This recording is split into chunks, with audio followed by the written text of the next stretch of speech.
ہم وزن اعتبار سے من صام رمضان ایمانا واحتسابا غفر له ما تقدم من ذنبه، من قام رمضان ایمانا واحتسابا غفر له ما تقدم من ذنبه۔ اب سوال پیدا ہوتا ہے قیام اللیل سے مراد کیا ہے؟ یہاں پہ میں تراویح کی کا جو پس منظر ہے وہ بیان کر دینا چاہتا ہوں۔ دیکھیے جیسا کہ ہم نے خطبے میں بھی دیکھ لیا، اللہ نے قیام اللیل جو ہے اسے فرض نہیں ٹھہرایا تطوعا، قرآن مجید میں بھی اس کا کوئی ذکر نہیں، احادیث میں اس کی تشویق و ترغیب پوری موجود ہے۔ ایک اور حدیث بھی ہم بعد میں پڑھیں گے اس پر۔ اس کا پس منظر کیا تھا کہ اس کو چھوڑ دیا گیا۔ اب ظاہر بات ہے مسلمانوں میں کمزور بھی ہیں، مسلمانوں میں وہ مزدوری کرنے والے بھی ہیں، روزہ تو فرض ہے ان پر، چاہے مئی کا مہینہ ہے اور گندم کاٹنی ہے، روزہ تو پھر بھی رکھنا ہوگا، یہ سب کچھ، لیکن یہ کہ رات کو پھر کھڑے رہنا ان کے لیے جاگنا ممکن نہیں، لہذا ان کے اوپر یہ چیز فرض نہیں۔ حضور نے تراویح کی نماز یا قیام اللیل نہ اسے فرض قرار دیا، نہ اس کے بعد جماعت کوئی اہتمام کیا مستقل، صرف 3 راتیں آپ نے جماعت کروائی ہے، اس میں 8 رکعتیں آپ نے پڑھی ہیں کہ جو آپ کا معمول تھا تہجد کا وہ پڑھی، اور تہجد کے وقت ہی جماعت کرائیے۔ یہ ہے وہ حدیث۔ اس کے علاوہ کسی نماز تراویح جو ہے جو ہم پڑھتے ہیں 20 رکعتیں عشاء کے ساتھ متصل، اس کا کوئی ذکر نہ دور نبوی میں ہے نہ دور صدیق اکبر میں ہے۔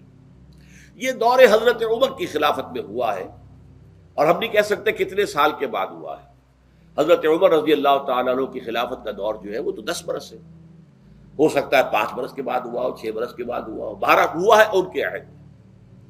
حضرت عمر ایک مرتبہ مسجد میں داخل ہوئے، مسجد نبوی میں، تو دیکھا کہ کچھ لوگ 8 10 12 جو ہیں وہ ایک جو ہے حافظ کے پیچھے کھڑے ہوئے اور قرآن سن رہے ہیں، کچھ دوسرے کونے میں کھڑے ہیں، کچھ کہیں اور کھڑے ہیں، مختلف جماعتیں ہو رہی ہیں۔ تو انہوں نے سوچا کہ کیوں نہ ان سب کو ایک امام کے پیچھے جمع کر دیا جائے، اور اس کے لیے لوگوں کی سہولت کے لیے عشاء کے ساتھ متصل رکھ دیا جائے، اس لیے کہ تہجد کے وقت اٹھنا جو ہے وہ تو ہر کس و ناقص کا کام نہیں ہے، کہ عشاء کے بعد اگر تھوڑا سا اضافی وقت ہو صرف تو یہ ہر شخص کر لے گا، مزدور بھی کر لے گا۔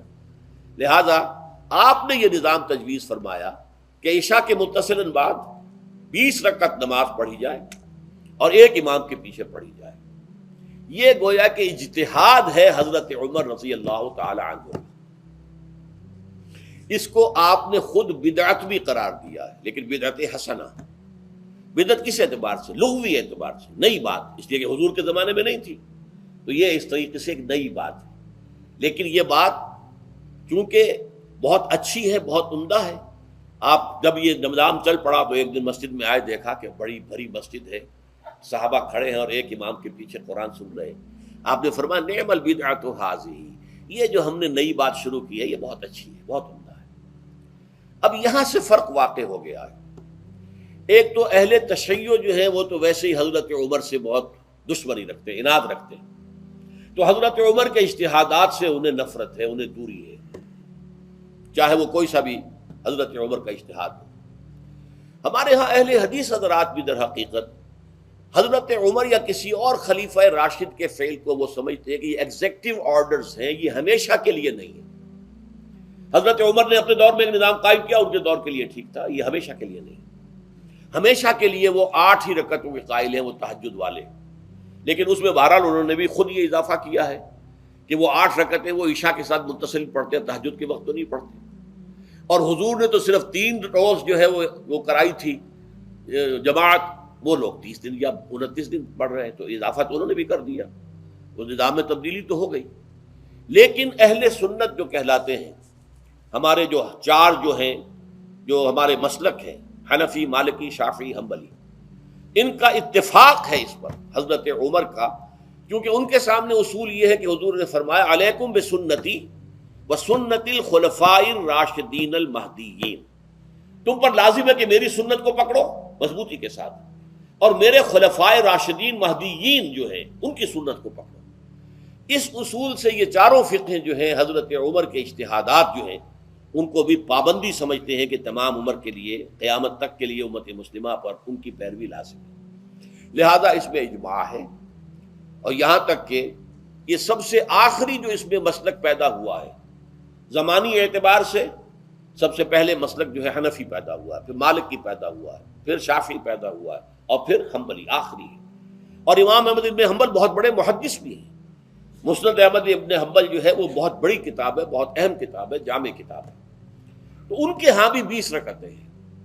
چنانچہ حرمین شریفین میں، سعودی عرب میں، مکے اور مدینہ منورہ میں جو نماز تراویح ہوتی ہے اس کی 20 رکعتیں ہیں، لیکن اہل حدیث حضرات جو ہیں وہ اس 8 کے اوپر اکتفا کرتے ہیں۔ بہرحال یہ ایک اختلاف ہے جو میں نے اس کا پس منظر بیان کر دیا۔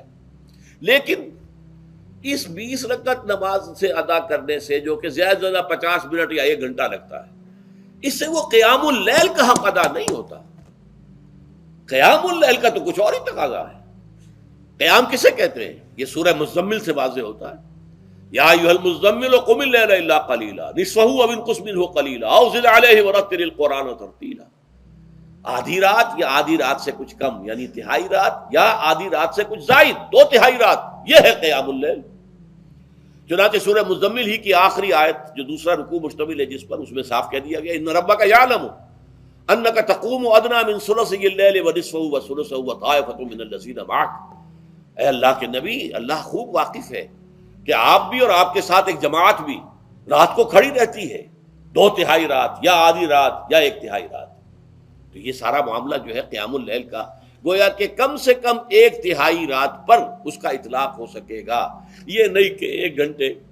اب اس کے ضمن میں دیکھیے حدیث پڑھیے، تیسری حدیث ہے ان عبداللہ ابن عمرو ابن العاص رضی اللہ تعالی عنہ۔ یہ وہی عبداللہ ابن عمرو ہے جن کی میں نے آپ کو حدیث پہلے سنائی ہے۔ یہ ساری رات کھڑے رہتے تھے، پوری رات، اور ہر روز روزہ رکھتے تھے، جس پر حضور نے منع کیا، لا تفعل، مت کرو ایسا۔ رضی اللہ عنہما، یہ خود بھی صحابی ہیں اور ان کے والد عمرو بن العاص بھی صحابی ہیں۔ ان رسول اللہ صلی اللہ علیہ وسلم قال، کہ اللہ کے رسول صلی اللہ علیہ وسلم نے فرمایا الصیام والقرآن یشفعان للعبد، روزہ اور قرآن بندے کے حق میں شفاعت کریں گے۔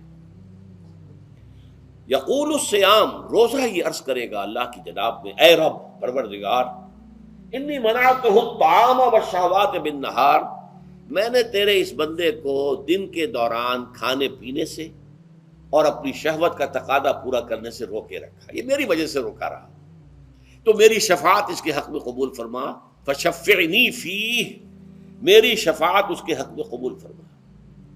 ویقول القرآن، قرآن کیا کہے گا؟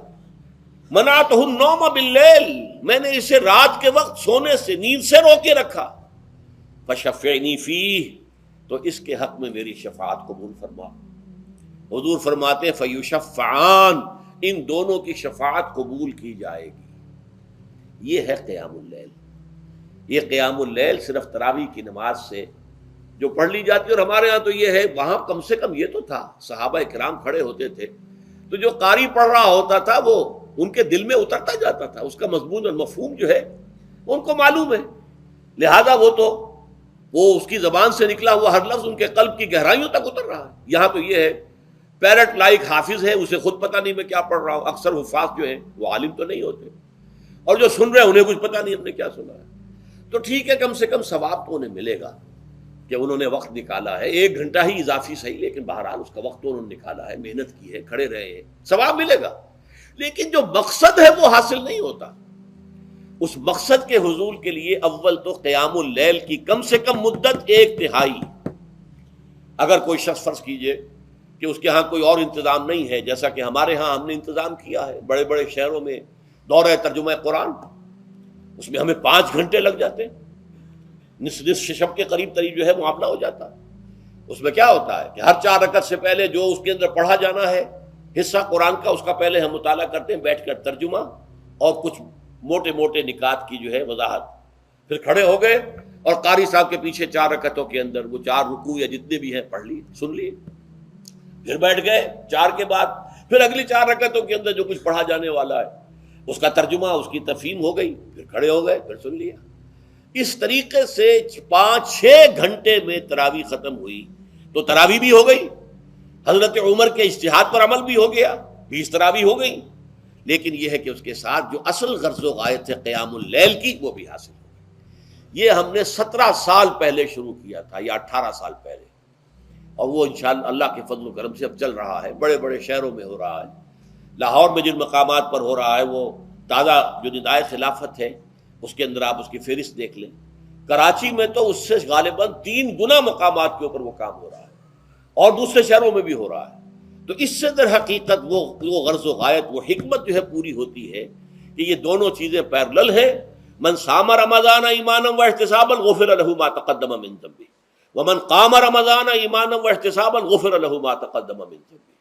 تو صیام اور قیام جو ہے ان دونوں کا حق ادا ہو جاتا ہے۔